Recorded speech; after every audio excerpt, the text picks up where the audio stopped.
Menim, çöldedin ba, kımızdan içesin ba. Bizde bizinde kımız var bu botam. Onu денсаулыққа өте пайдалы. Жылқыдан аламыз біз кымызды сауып. Одан кейін оны денсаулыққа пайдалы көп ішу керек. Ақты көп ішу керек балам бала. Ана әжем чай ішерде, осындай жентпен чай ішкен жақсы көреді. Жентті кесапқа салып, түйгем. Енді майын қосып, қантын қосып, әжеме жент жасап береді. Чайға қатып ішсін. Жентті өстіп, маймен араластырып, қантын қосып, дәмдеп жасаймыз. Содан кейін неше түрлі пішінмен жасауға болады. Жұлдызша қылып, ай қылдырып, не болмаса. Біз қазақ халқы өте қонақжайлы елміз ғой. Біздің дастарханымыз әрқашан мол болып тұратын. Осындай бауырсақты, құртты, ірімшікті, жентті жасап отыратынбыз. Алтыным, апаңды дастарханға жақсы келесін ау деймін. Қымыз ішсін шөлдеген шығар. Апаңды жақсы келе ғой. Мен көрпе жасайын деп қолымның жүн түтіп атырмын.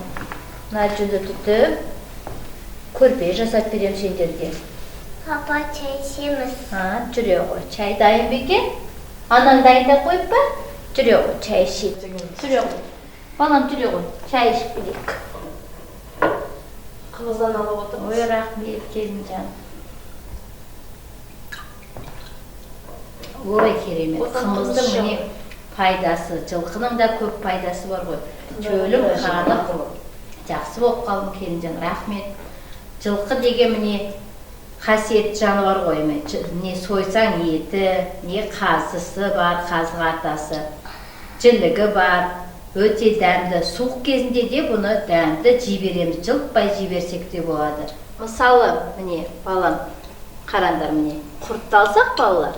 Құрт балалар, құртты бірінші міне сиырдан сүт аламыз, сүтті үйтіп қатық қыламыз, қатық болады, сүтіміз айран болады балалар. Одан құрт жасаймыз міне балалар. Ірімшікті де сиыр малынан алады екен балалар. Бұл да сүттен пайда болған тағам. Сүтті жылтады да қазанға, оны үйтады, мәйекпен үйтады оны. Мәйекті салсаң жыл сүтке, ол үйді, үйғаннан кейін оны қайнатамыз, көп қайнатқаннан кейін сарғайып балалар ірімшік, осындай ірімшік жасаймыз. Бауырсақты құлының ұннан жасаймыз. Ұнға су құямыз, суға тұзды салып, бауырсақты илейміз. Одан кейін оны орап қойамыз, оны ашиды. Ашырғаннан кейін майды ысытып қайнағаннан кейін бауырсақты пісіріп аламыз. Тұқтың ба балам? Далада бидай өсіреміз, егістік қылдырып. Ол бидайды жинап алып, тартып, одан кейін ұн жасаймыз. Оннан неше түрлі тағамдар жасаймыз. Бауырсақ пісіреміз, еттің астына челпек тартамыз. Жарай ма? Мына женттің өзі далада өсетін өсімдіктен жасалады. Оны келсапқа салып түйіп, одан кейін барып жент жасаймыз. Түсіндің ба? Құлымның бәрін түсінді. Қандай екенетін түсінбей тұрсың ба? Әже сізден сұрай алмай отыр ғой, мынау қалай жасалған? Бұл балам жылқы етінен аламыз. Жылқының қабырғасының етінен өстіп қазы айналдырамыз, қазы жасаймыз. Оны қазы дейміз. Бұл өте дәмді. Жарайды құлыншағым, түсінсең болды. Бары ғой ботам, бауырыңды ерте кете ғой, есіктің алдында асықтары болған, сонысымен ойнандар. Бара қойындар, ойнап келіңдер.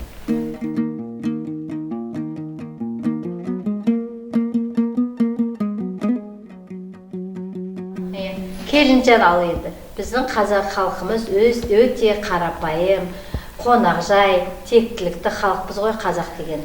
Қазағымыз міне 4 түлік малымызда міне ішсек қымызымыз, жесек етіміз, міне ірімшігіміз, міне құртымыз, талқанымыз бәрі осы 4 түлік малымыздан алып отырмыз. Міне түтсек жүніміз, жасасақ көрпеміз жасаймыз жүнімізден. Ойнайтын ойыншықтың өзіне де қойдың жілігінен асық жарған. Міне талшыбықтай балаларымыз да өсіп келе жатыр. Міне сол 4 түлік малымыздан асықтарын ойнап отыр. Осы құндылықты ары қарай жалғастырып, осы балаларымызды өсіріп келінжан, өсіп тәрбиелеуіміз керек. Дұрыс айтасыз, Саныш.